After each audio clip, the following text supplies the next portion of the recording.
Ready. হ্যাঁ আমি সাপ ধরতেছি, আপনারা খেলা দেখেন। লা শালা মারলা, আমি তো জীবনও ধরতাম না মিলি। খেলা যান আরে ভাই, লেজ ধরেন। আরে আমি লেজ ধরতাম না, তুই ধর। দেখি রিক্স না নাকি? না না, ওই আগে গারুলি আছে। হ্যাঁ ভালো করে দেখেন, ভিডিও দেখেন।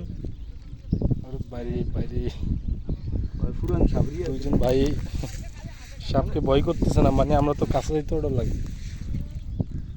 কোনো ভয় নেই, ওই আব্দুল আলী গারুলির শিষ্য।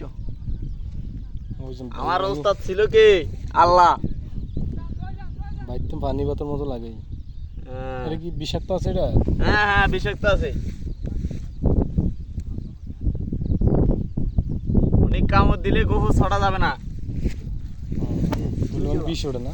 হ্যাঁ বেশ উঠবে। ঠান্ডা উন্ডা হওয়ার গেছে। আমার তো আছে। নগরা টান্দে চলো সালা দে দোনো ইয়া কুশত কর পুরো তে কলাটা শিখে দিও খাইলিস না কোনো কই এমন কাটে দিবি এই হাফের মাথা দিয়ে ডাল দিয়া পুনা সব ওই যে সাইডে দিছে কি এটা ধরবেন না। তুই এনে শিখে দে টোটা শিখে দে